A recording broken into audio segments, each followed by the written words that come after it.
Terima kasih masih bersama YPB Movie. Setelah pertempuran Vegito melawan Makoto dan Kenji selesai, adegan akan berpindah di suatu tempat. Di alam panah yang mengejutkan, petarung Z berikutnya yang ada di layar kita tidak lain adalah Lord Yamcha dalam posisi bertarung. Tidak mengucapkan sepatah kata apapun dan siap menghabisi semua musuh.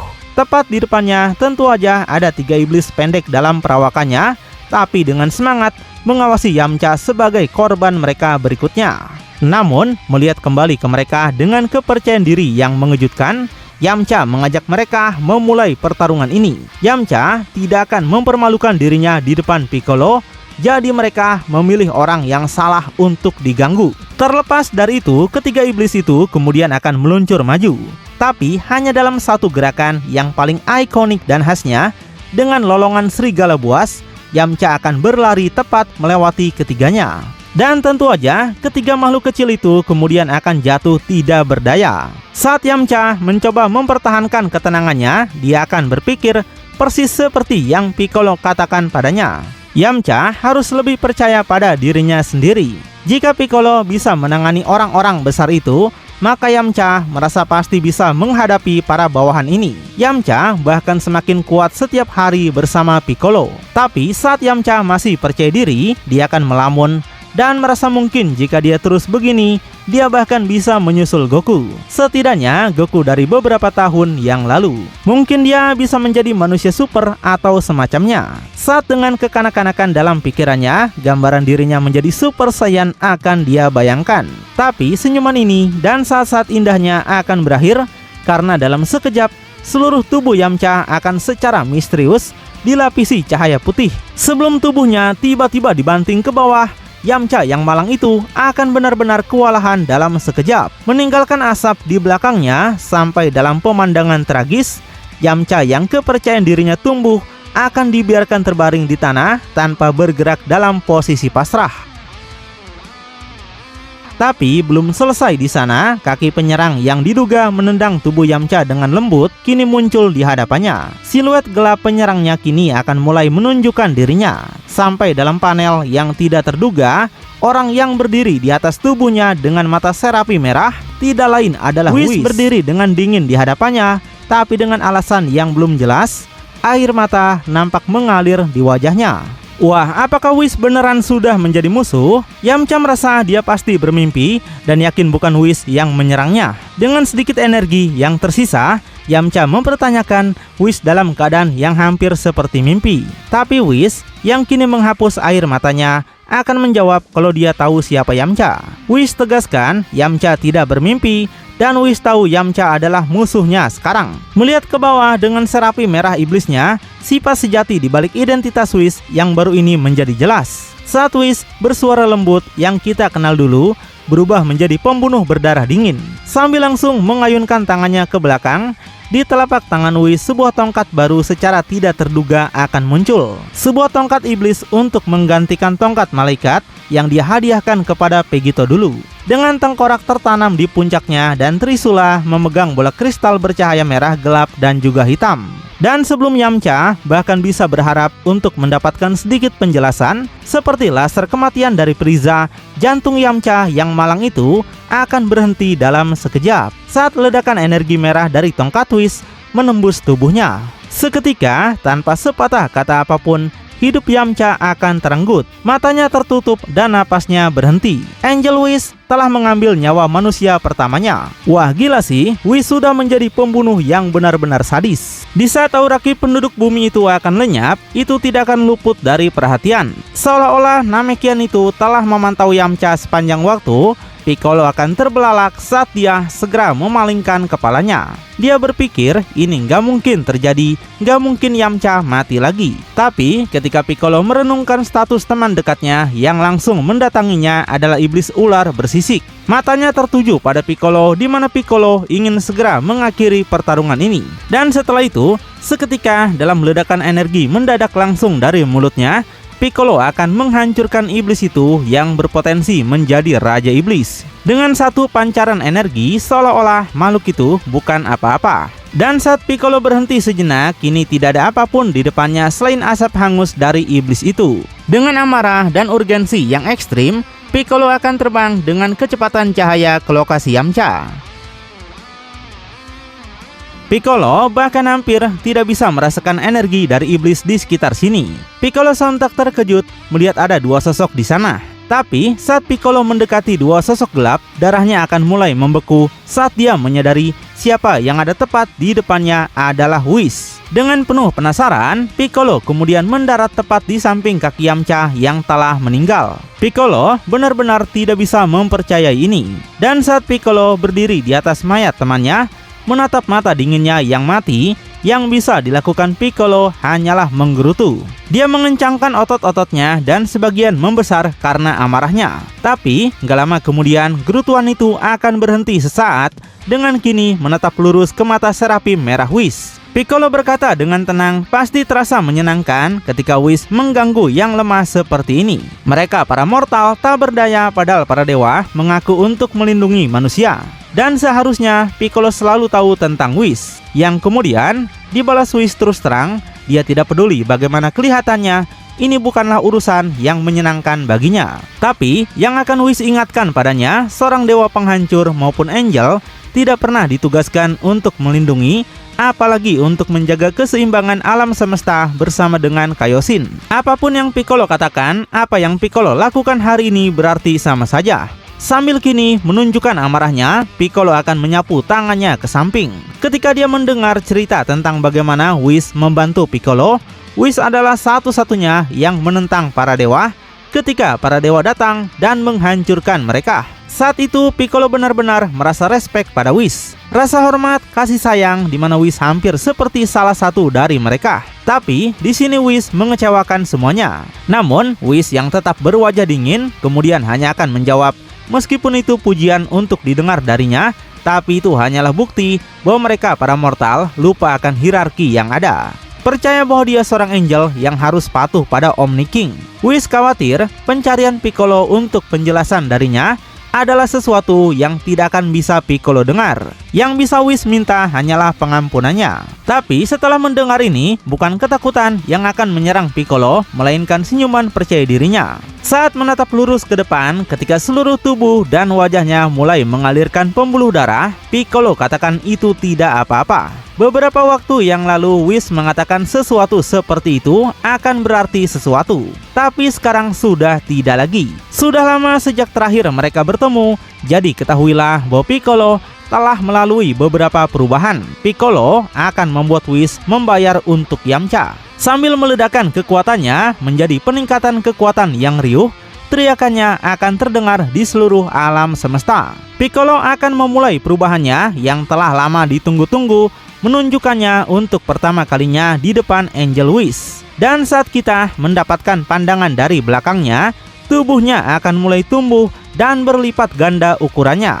Hingga akhirnya Piccolo Orange akan kembali ke medan perang dengan bentuk barunya. Kekuatan yang Piccolo peroleh dari menyerap seluruh populasi petarung terhebat Namekian, diyakini tidak hanya bertarung untuk Yamcha, tapi untuk kebanggaan bangsanya. Tapi saat wajah Whis yang berbayang akan melihat, nyaris tanpa emosi di dalam dirinya, dia akan terkesan dengan apa yang dia rasakan. Whis berpikir betapa anehnya Piccolo telah menemukan cara untuk mencapai aura ki dewanya sendiri. Tampaknya bukan hanya Saiyan yang memiliki potensi besar, tapi juga Namekian. Sebelum mengubah ekspresinya dan menambahkan dengan gelap, Whis tegaskan tampaknya Saiyan bukan satu-satunya yang perlu ditundukkan. Tapi terlepas dari itu, Piccolo dengan kepedeannya akan mulai melesat maju ke arah Whis dengan upaya pertamanya untuk menemukan makhluk seperti itu. Namun seolah-olah tidak ada yang pernah berubah antara celah kekuatan Whis dan Piccolo. Pukulan ganas pertama Piccolo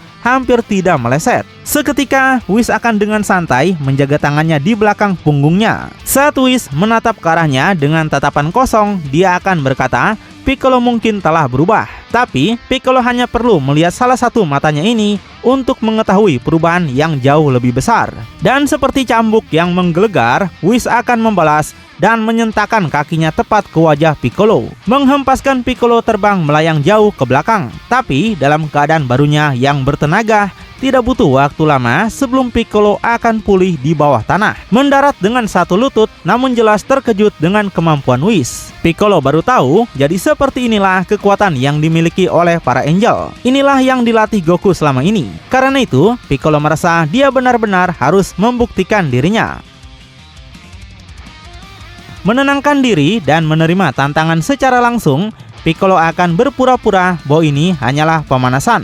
Meletakkan lehernya dari sisi ke sisi dengan senyuman, di mana dia katakan saatnya melakukan ini dengan cara yang berbeda. Dengan kini menjaga jarak, Piccolo akan memilih untuk meningkatkan kekuatan di telapak tangannya dengan energi terkonsentrasi yang membawanya ke dalam dirinya dengan napas dalam-dalam, seolah-olah membentuknya atau bahkan mungkin merencanakan serangannya.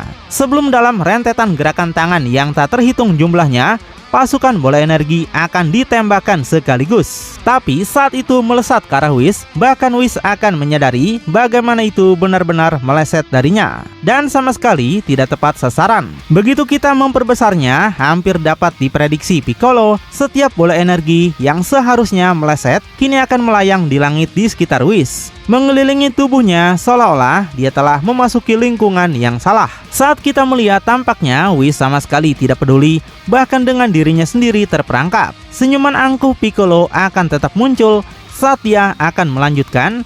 Ini adalah sesuatu yang serupa, tapi Whis akan segera tahu. Ini telah melalui perubahan yang sama dengan Piccolo yang sekarang. Dan setelah itu, Piccolo mengayunkan tangannya ke dalam. Dia akan mengendalikan setiap bola energi seperti dalang, mengirimkannya ke dalam dengan kecepatan tinggi, sementara Whis hanya akan tetap terkunci di tempat. Tapi saat dia melihat sekeliling dengan merendahkan, Whis akan berbisik saat dia mulai menghilang. Whis malah meremehkan energi primitif yang sangat Piccolo banggakan itu. Padahal Whis menginginkan yang lebih baik. Dalam sekejap, Whis akan muncul kembali dari jauh, meninggalkan bola-bola energi itu terdampar tanpa target. Sambil kini tersenyum, Whis merasa terhormat Piccolo menggunakan teknik khas seperti itu padanya. Kekurangannya jelas, tapi dia merasa apapun yang akan Piccolo lakukan akan memiliki efek yang sama pada saat ini. Tapi keangkuhan ini akan terhenti ketika Whis akan membelalakan matanya, merasakan ada sesuatu yang salah. Saat tepat di depannya, setiap bola energi yang tadinya stagnan kini akan meluncur maju dengan kecepatan gila sekali lagi. Dan saat pancaran energi bergerak maju untuk sekali ini, Whis perlu mulai bergerak sendiri, menghindari setiap ledakan meskipun meninggalkan bayangan. Piccolo menyuruh Whis terus menari karena dia bisa terus seperti ini selama Whis mau. Piccolo sudah bilang ini tidak seperti yang Whis duga. Granat ini tidak akan meledak sampai mereka mencapai targetnya. Jadi kecuali Whis ingin menghadapi hukumannya, Whis akan berada di sini untuk sementara waktu. Saat Whis mendengar kata-kata percaya diri Piccolo, dia hanya akan melihat ke bawah, seolah-olah pengakuan berani seperti itu sama sekali tidak mungkin. Sampai tiba-tiba, Whis menyalakan mata serapimnya, seolah-olah mengaktifkan sebuah teknik di mana dunia di sekitar Whis akan berhenti melambat. Saat kita memperbesarnya di sekitar Whis di langit, serangan energi Piccolo kini akan membeku bersama dengan kehidupan apapun yang ada di planet itu juga. Saat kita melihat Whis masih bergerak melalui semua ini, dia akan melihat ke bawah dan meminta izin untuk memperkenalkan salah satu perubahannya. Sebelumnya, Piccolo tahu Whis memiliki kemampuan untuk membalikan waktu sesaat, tapi sekarang Whis bisa menghentikan waktu sepenuhnya. Sementara Piccolo masih menggeram meskipun tubuhnya membeku, pikiran dan jiwanya masih sadar. Dia terjebak di tempat, tidak bergerak sedikit pun. Dan dengan teknik ini, kemungkinan besar tidak dapat bertahan tanpa batas waktu. Hampir dalam sekejap, Whis akan menemukan jalannya tepat di bawah Piccolo. Whis minta maaf dan berharap suatu hari nanti mereka bisa bertemu lagi. Dengan wajah berbayang dan menunduk, Whis akan mengucapkan kata-kata menyeramkan ini untuk terakhir kalinya. Sebelum dengan satu sapuan tongkat iblisnya, dia akan bergerak dari bahu Piccolo ke bawah dagunya, melakukan serangan yang benar-benar sadis. Tepat pada saat itu, teknik penghentian waktu Whis akan berhenti sepenuhnya. Dan kepala Piccolo yang terkejut kini terpenggal secara mengerikan, kemudian akan terpisah dalam ledakan darah yang berayun ke kanan. Beberapa saat kemudian, bola-bola energi yang seharusnya tidak pernah berakhir itu akan meledak di belakang Whis dalam pemandangan yang menakjubkan. Whis kini telah mengakui Piccolo sebagai korban mortal keduanya, meninggalkan tubuh Piccolo yang kini telah meninggal jatuh ke tanah tanpa bergerak, melepaskan genangan darah dan bagian dalamnya dari lehernya. Sementara Whis akan berdiri dalam keheningan total, dan pada pemeriksaan lebih dekat dengan kepalanya tertunduk, apa yang telah dia lakukan seolah bertentangan dengan keinginan hatinya sendiri. Dan untuk itu, Whis masih tidak mengucapkan sepatah kata apapun. Wah, apakah Whis terpaksa melakukan semua ini atas perintah Lucifer? Dia kemudian akan nampak mengelap matanya sekali lagi, seolah-olah air mata itu telah meletus tak terkendali lagi. Sebelum kemudian, Whis mengangkat tongkat iblisnya, hologram merah layar akan muncul di depan. Dan di dalamnya, makhluk gelap dengan mata merah dan dua tanduk akan menyapa Whis, yang tidak lain adalah Lucifer. Whis menginfokan bahwa dia sudah selesai membunuh dua mortal sesuai permintaan Lucifer. Dengan senyuman gelapnya, Lucifer akan terus berbicara, mengungkapkan bahwa itu adalah kesenangan besarnya. Lucifer hanya bisa membayangkan bagaimana perasaan Whis saat ini. Yang penting baginya, kedua teman Pegito sekarang sudah mati. Yang dibalas Whis dengan suara tenang, dia memang sudah melakukannya. Lucifer yang tidak percaya menyuruh Whis menunjukkan padanya. Saat menikmati rasa sakit Whis dan kehancuran teman dan keluarga Pegito, Lucifer dengan kejam akan menuntut bukti, memancing kekesalan dari Whis. Dengan nada kasar, Whis kemudian dengan enggan akan menggerakkan tongkat dan layarnya bersamanya untuk kemudian memperlihatkan mayat Piccolo kepada Lucifer. Saat kini, melihatnya dari dekat, Lucifer akan menikmati kekacauan berdarah yang diciptakan oleh anak buahnya. Dia kemudian menyapa Whis lagi dengan senyuman dan mengatakan itu adalah kerja yang bagus sekali. Lucifer baru tahu kalau Whis lebih iblis dari yang dia kira. Sebelum dengan senyuman yang lebih jahat, Lucifer akan mengungkapkan bahwa sudah waktunya dia memasuki alam semesta Pegito. Bersama-sama, mereka akan membasmi semua yang Pegito dan Z-Factor perjuangkan. Tapi dari satu adegan gelap, hal-hal pada akhirnya cerita berpindah dengan portal hitam terbuka di tengah hiruk pikuk kota. Dan tentu aja yang keluar dari portal itu adalah pahlawan kita, Goku Vegeta dan pembunuh Dewa Trunks. Tapi saat ketiga Saiyan muncul dan melihat sekeliling, mereka akan sangat terkejut dengan pemandangan damai, kontras yang mencolok dengan apa yang biasa mereka lihat. Goku sontak bingung mengapa tempat ini nampak baik-baik saja. Goku penasaran apakah mereka berada di garis waktu yang sama. Tidak ada jejak energi iblis dimanapun di sini, bahkan tidak ada kehancuran. Apakah Lucifer lupa tentang alam semesta ini? Tapi Trunks yang juga melihat sekeliling, dia akan cepat meyakinkan Goku bahwa mereka pasti berada di garis waktu yang sama. Dia tidak tahu apa yang terjadi di sini, tapi tidak mungkin Lucifer akan melewatkan bahkan satu planet pun, apalagi seluruh alam semesta. Iblis ada di sini atau setidaknya pernah ada. Hanya sesaat kemudian, keadaan penasaran ketiga Saiyan akan teralihkan ketika setiap pasang mata mereka akan mulai bergerak ke samping merasakan bahaya yang akan mendekati mereka. Sepertinya mereka akhirnya datang. Muncul tepat di depan mereka adalah sekelompok orang yang seperti menggunakan teleportasi. Secara tidak terduga dalam pemandangan yang nostalgia, 8 anggota Pritoppers yang berbeda kemudian akan tiba-tiba muncul. Masing-masing nampak sedikit lebih tua dari penampilan terakhir mereka, tapi sama tidak ramahnya seperti sebelumnya bagi ketiga Saiyan. Tapi permusuhan ini akan berubah menjadi sesuatu yang jauh lebih berbahaya begitu Dispo benar-benar mengenali siapa yang ada di depannya. Dispo nggak terima beraninya Saiyan kembali setelah apa yang Goku lakukan pada Toppo. Maka dari itu, Pritoppers tidak akan memaafkan ketidakadilan ini. Tapi sebagai tanggapan, Goku yang pelupa hanya akan berdiri bingung. Tidak pernah mendengar nama itu begitu lama, dan dengan pikirannya hanya terpaku pada Jiren. Tapi Vegeta yang lebih dewasa dari biasanya hanya akan menduga kalau Dispo berbicara tentang ketika Vegito mengalahkan Toppo dan mengambil energi penghancur darinya. Vegeta tegaskan Toppo tidak mati di tangan mereka, meskipun Vegeta merasa kelompok ini tidak akan percaya tentang itu. Benar aja, menyangkal hal itu, Dispo akan langsung bergerak maju dengan kecepatan kilat. Tubuhnya berubah menjadi kabur dalam sekejap saat dia memamerkan kecepatan tercepat yang dia klaim paling cepat di alam semesta ini. Di saat Goku panik dan ingin menjelaskan semuanya, Vegeta menyuruh Goku untuk melupakan kebaikan mereka. Kemudian, Vegeta akan mulai menghilang dengan senyuman, di mana Dispo akan mengambil bidikan langsung pada Goku. Terbang lurus ke arahnya seperti bulldozer yang tak terhentikan. Sebelum seperti objek yang tak bergerak, Vegeta akan muncul tepat di depan Dispo dengan tangannya terentang, langsung menghantam Dispo, menjepit lehernya hingga membuat tubuh kelinci itu berhenti mendadak. Tentu aja dibarengi dengan teriakannya yang kesakitan.